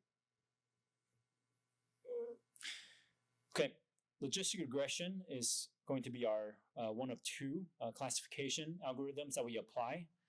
So there's some advantages of using logistic regression. Logistic regression is often considered to be one of the simpler linear models that you use for machine learning. It does give us a probability that we use to assign an indicator. a class, it has the assumption that the data is linear. The independent variables are linear, which is not the case for us. So there are some disadvantages of using logistic regression as well. But it's a good start to understand machine learning and correlation. Okay, so we're importing sklearn and pandas, but we are accelerating them with our zero code change accelerators. We're loading, in this case, just 3 data sets. If we think about our sample space, we have 2 variables, latitude and longitude, essentially. We call them northing and easting, but they are linear, right? It always gets higher or lower in one direction, moving from east to west or north to south. But they really do they play a role in infection rate or the ability to predict someone being infected?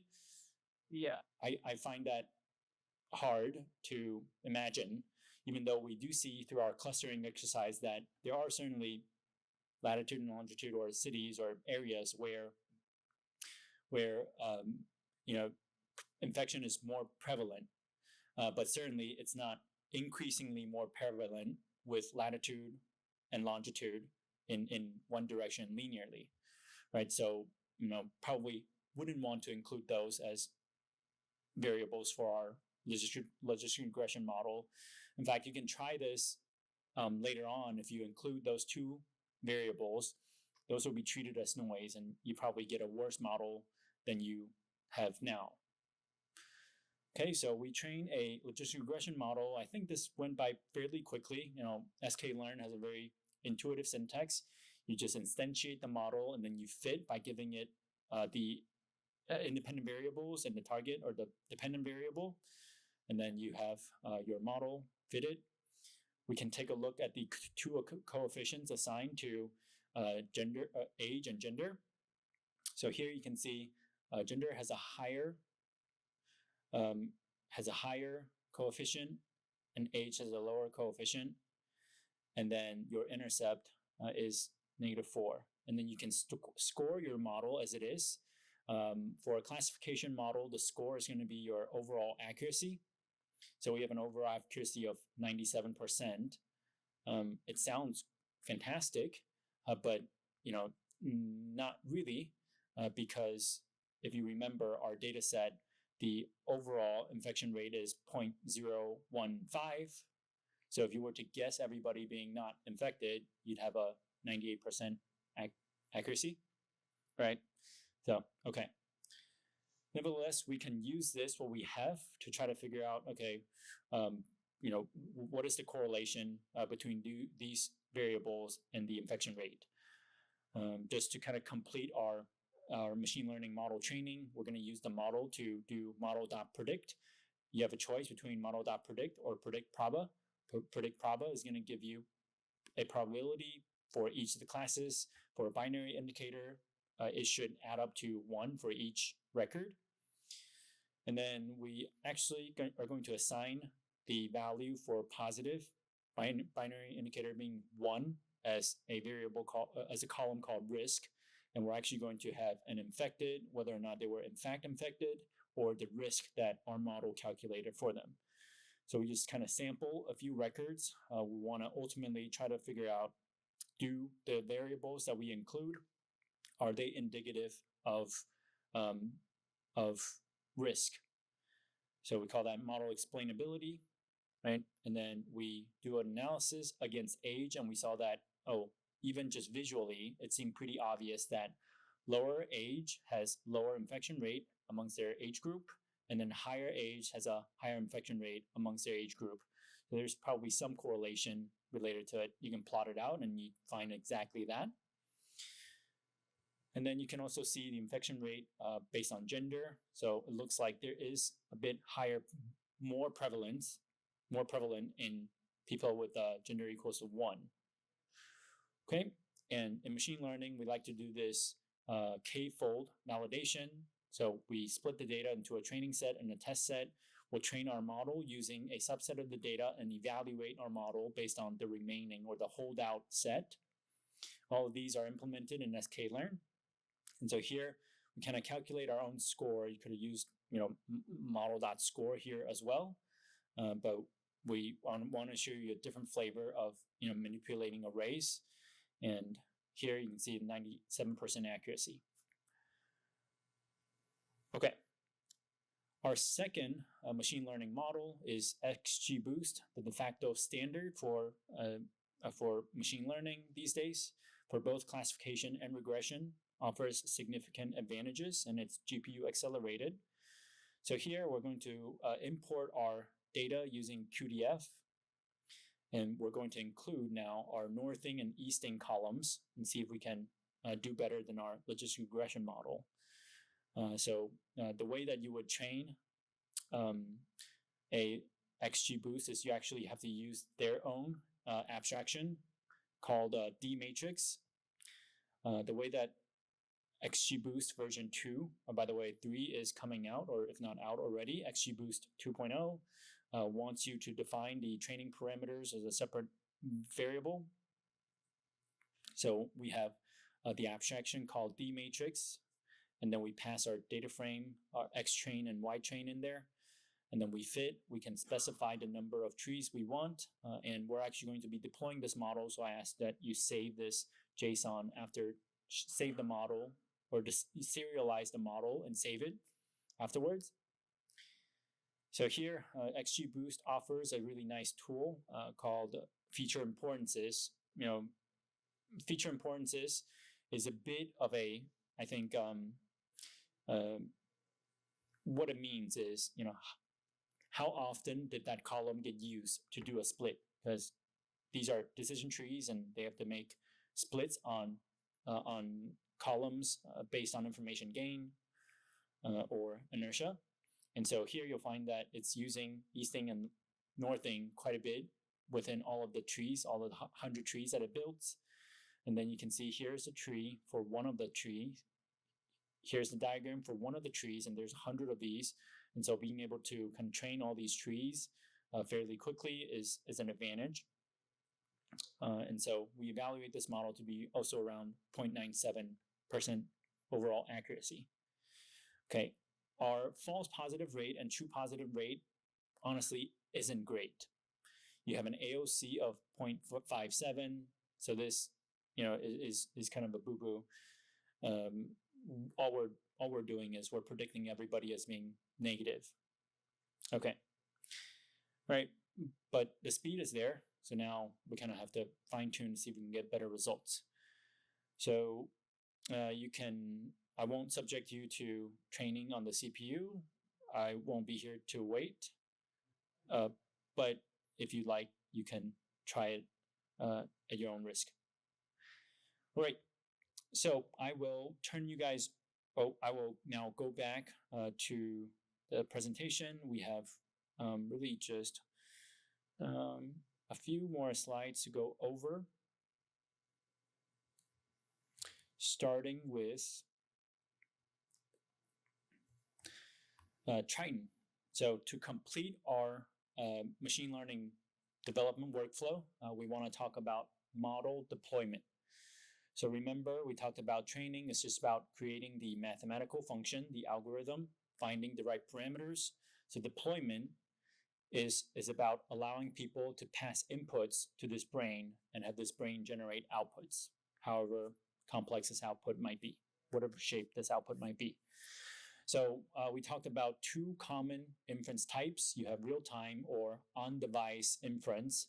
That's kind of what we've been doing, right? We train, we evaluate. When we're evaluating, we're actually doing on-device inference.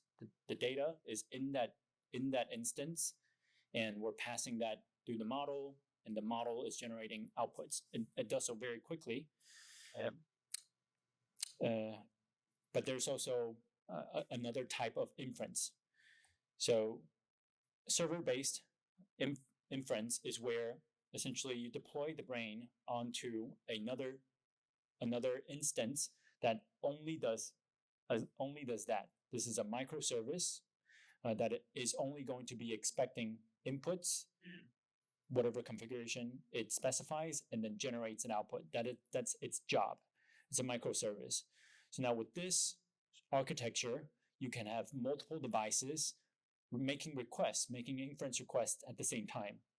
And so now this hardware that's on this microservice can focus on being able to generate high throughput, taking multiple requests at the same time, processing them concurrently, increasing your your throughput, even though it might introduce higher latency. That's the difference between on-demand inference and server-based inference. So now what we have is a Triton Inference Server. So the Triton Inference Server is a framework that we're using to deploy AI models or machine learning models. That that's within the Forest Inference Library. So these are tree-based models they'll deploy. So what you have is, you come with all the software that's needed to handle the requests and the working. You deploy models by copying model configurations into a model repository. And we have our Triton Inference Server set up so that it constantly looks for new models as it's being loaded. So for a data scientist like myself, this framework is actually really good. It will use both GPU and CPU hardware, prefer GPU, of course. But I don't have a strong software background, data scientist by training. So I don't have to worry about all the software that's needed to deploy models into a production environment. And it enables efficient scaling of machine learning models, and it provides a consistent interface across different machine learning frameworks. As soon as your model can be loaded in, regardless of what framework you use to train this model, you can use it to deploy.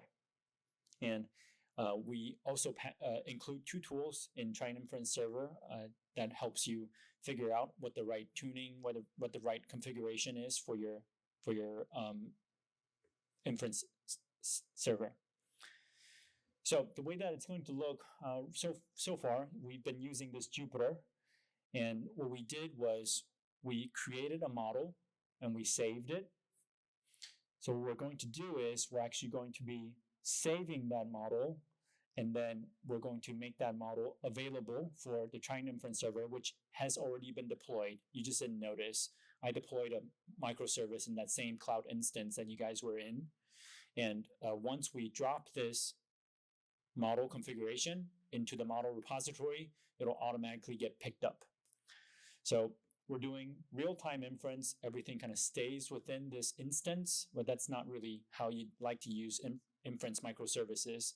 So what we want is we actually want this model to be servicing other inference requests. So once a model is deployed, you can have all sorts of requests, different devices. You open up the network, it'll generate the outputs. Okay, so that kind of completes our end-to-end machine learning workflow. It's all GPU accelerated, starting from data input, feature engineering, model training, model evaluation, and then deployment. So having an efficient data processing pipeline on large data sets is going to help us get better results by increasing productivity, better data quality and quantity, which has a direct effect on model performance.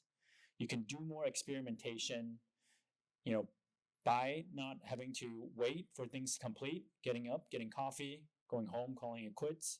You can, have more opportunity to innovate and make progress. And for all, it reduces time to insight and total cost of ownership.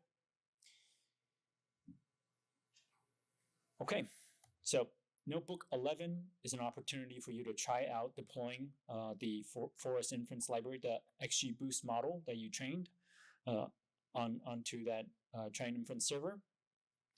All right, let's quickly go through the Triton Inference Server notebook. So you might have caught on that we saved our XGBoost model under the file name xgboostmodel.json. So here, this is really a serialized document. It contains, everything that you need to recreate the model, including the model weights. So this is what we're going to be giving our Triton Inference Server, and it's going to use all this nice information to create a model recreate that model on itself. So first thing that we do is we simply create within the model repository a directory called virus prediction, or whatever you'd like to call this model. And then it offers version control. So we want to say version 1, and then give it the file name xgboost.json. So we need to rename it. The small link doesn't need. Okay. Yeah. Here, you don't really need to recreate the model here in the Jupyter notebook. I kind of did it because I wanted to show you that results are identical, right? If you're just making, if you're writing code to just make inference, you probably just need to import Trident client. But to complete our setup, we need to also write this config. So it's a very specific format that you have to provide this information to Trident Inference Server. So within the directory for the model itself, you're going to save it under the file name config.pbtxt. So this is the generally what the model repository should look like for each of the models, and you can deploy more models on the Trident Inference Server if you need. Okay, so we just do a curl, so see request or get request to see what we get back, and we see that Trident now recognizes a new model has been loaded and it's healthy. Okay, so this is what I was saying earlier. So if you want to test your inference, all you need is the Trident client code. So we are just going to take some data, make that into arrays, format it in the right way, and we're going to, do infer input for how many records there are. In this case, we're sending a pretty sizable batch, and then we see that response comes back very, very quickly. And I don't demonstrate how you can complete the entire data set by just kind of, giving it incremental batches, but you can kind of imagine how that could be done. So this is just a subset of the data, but you can see the results are identical. To help people figure out what the right configuration in terms of batch size, that's the hyperparameter that you probably want to play with the most. You can use the perf analyzer, okay, or model analyzer. Those are going to help you. So hopefully you kind of get an idea here. We're looking beyond just the model performance in terms of accuracy, right? We can fine tune the model as much as we like to improve the accuracy, but the other aspect of production machine learning is also inference performance. And the biggest lever that we can pull is batch size, how many records it must wait before it passes them through the matrix to calculate results. Okay, so then we are now back to slides. We're almost there. Thanks for hanging in there.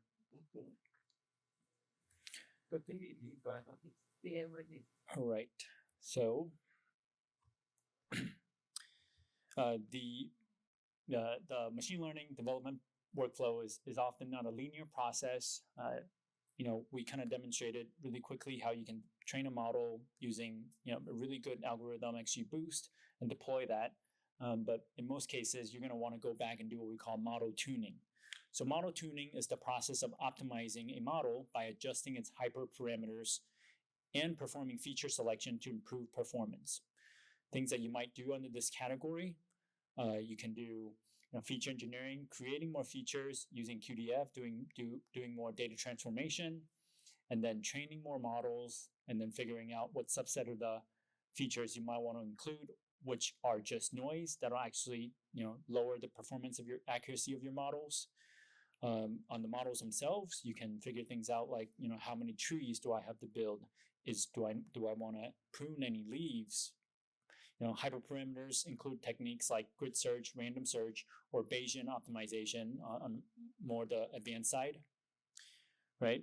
So all this just requires you to try things out several times. There's not a whole lot of telemetry on one size fit all for machine learning. A lot of this is still experimentation.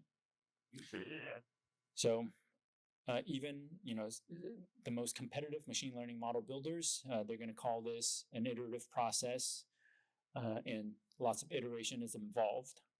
That involves feature engineering, model training, and then evaluation. So you may have heard, this competition called Kaggle. Kaggle is a place where the most ferocious warriors go and hang out. They train machine learning models and compete on model performance.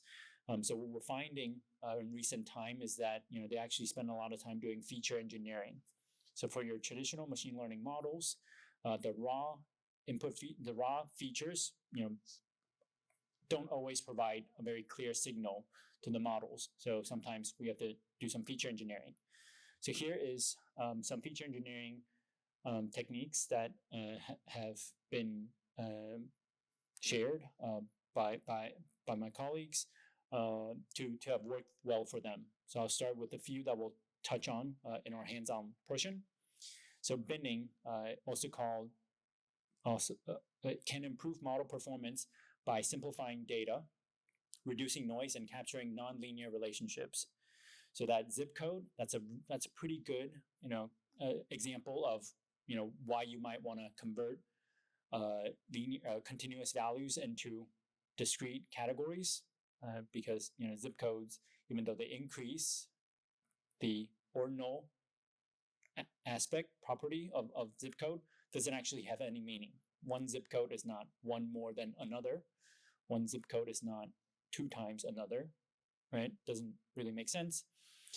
So in some data sets, categories by itself provide no information to predict the target, but we can combine multiple categories together. Then we can identify patterns. So that's under the combining categories. The last thing that we do is target encoding. So target encoding calculates the statistics from a target variable grouped by a unique value of one or more categorical features. So as opposed to label encoding a categorical value, we actually hint to the model the target of what they're trying to predict. So this maybe kind of starts getting you to think about leakage. For dealing with leakage, we have holdout methods that'll prevent overfitting, things for you to think about, but we don't want to go that deep as of yet. So target encoding has turned out to work really well. We've won a lot of competitions with a lot of features that we created through target encoding. Just kind of give you a better idea as it relates to the data set that we have. We have infection data. Our target is a 0 or a 1 binary indicator. So let's say, for a particular zip code or area, region, as opposed to using, the zip code or the latitude or longitude, which doesn't provide any value. What we're going to do is we're actually going to say people within this region has an infection rate of X. And we're going to do that for all the regions and make that a feature before we feed it into our classification model. So, like I mentioned before, this has been proven time to time. Feature engineering has been proven time to time to be the edge that we have. And in order for us to do a lot of experimentation and feature engineering, it comes down to the ability to be able to produce one of these experimentations really quickly. So, in several interviews with our Kaggle Grandmasters here in NVIDIA, they have time and time over said that, the competitive edge is that they're able to run hundreds of thousands of experiments at the same time or in one sitting, as opposed to having to wait for things to complete overnight. Just to give you some benchmark, for a sample data set, CE cross encoding, which is combining multiple categories. Let's say that you produce an AUC of 50. But if you introduce new features, label encoding, that can improve it a little bit. And if you introduce target encoding, that can even improve it further. This is actual benchmark from one of the competitions in the earlier times. So as much as 25% improvements with just target encoding alone. Okay, so we're kind of towards the end before I send you over to the notebook. So you kind of seen an end-to-end pipeline development workflow for machine learning, and some of the tips that I want to offer you. Even though your code is now GPU accelerated, there are things that you do want to think about. Memory management. Typically, we want data to be able to fit on device memory. You can shop around the different GPU models to see, if there's a model with a memory specification that suits your needs, or if you need to distribute your workload with multiple GPUs. And you want to give some buffer in addition to just the raw data itself. You want to give some buffer so that your vector operations can have some space if it needs to create temporary copies of the data. When you're designing your operations, writing your code, try to keep in mind that you want to leverage parallel processing as much as possible. So that might require you to kind of design your code a little bit and give it a little bit more thought. And although the workflow that we demonstrate to you all stay within Apache format, so no new duplicate copies. In case you're bringing your own library or using your own library for whatever unique use case you might have, that will introduce some overhead if you are converting or duplicating data. And use the NVIDIA SMI as well as other developer tools to help you remove bottlenecks like our profiler. Okay, machine learning is not a one-time process. We can develop models, but the way that I kind of see it, it's an ongoing cycle of monitoring, refining, and improving models even after it's been deployed. Every so often, we're going to collect new data, and then we're going to look at the new data on our existing model to see when needed, such as when data drift occurs. We're going to go ahead and retrain that model so that it adapts with the environment. So machine learning is also great because it can adapt with time as long as it's provided with new data. We call this cycle the data flywheel. So when you can GPU accelerate the entire process, it ensures that the cycle runs seamlessly, preventing processing constraints from slowing progress. And so to fully harness the power of machine learning and the automation of automation, organizations should embrace GPU accelerated workflows. It's not just as a competitive edge, but it's almost a necessity for success in today's AI-driven world. Okay, so put you guys on notebook 12, the last notebook. Give you guys 10 minutes. There's a sample data set that we use to show you the effect of combined categories. And then we show you exactly how target encoding is done.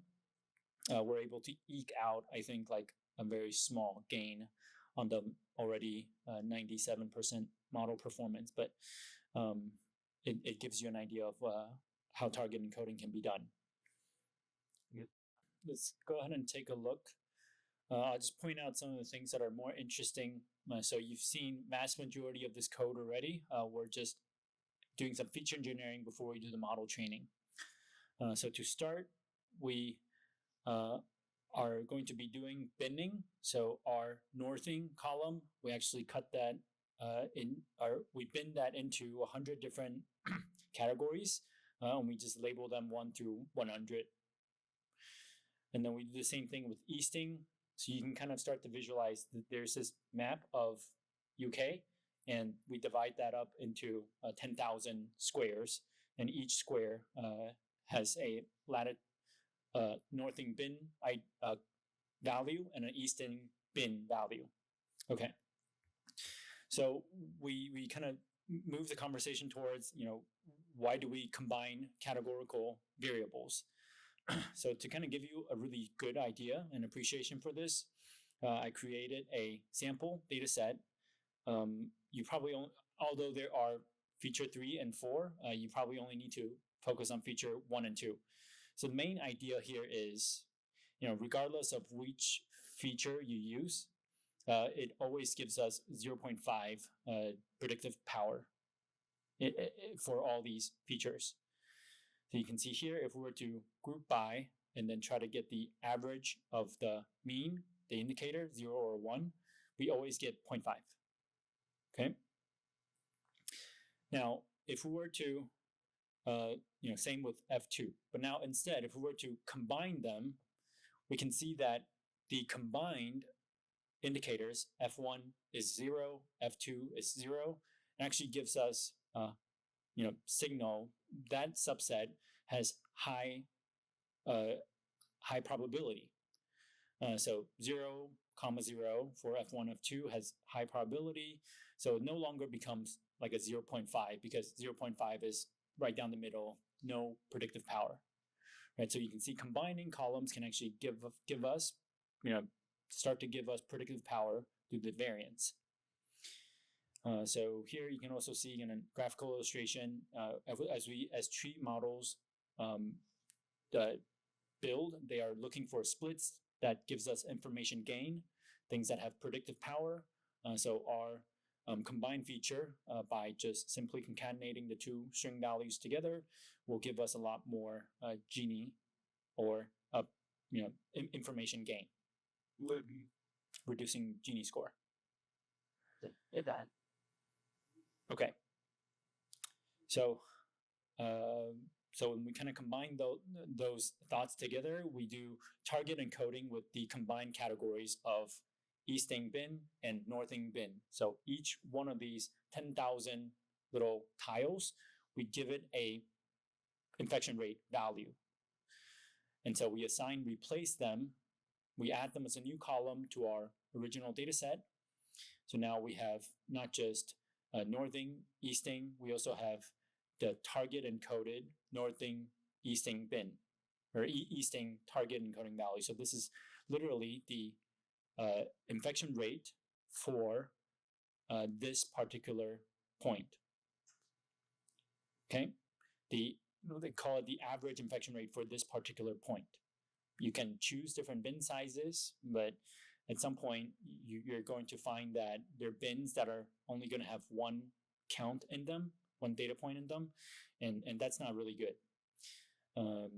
We want there to be enough sample sizes for our variety in our data. So in order to combat this, in order to combat the combined categories with very few counts, we introduce a smoothing parameter into our target encoding algorithm. Smoothing is essentially a weighted average, very basic weighted average formula. So we have the count, we have the global mean, and we introduce a parameter 10 in our case. It's just a random value that I assigned.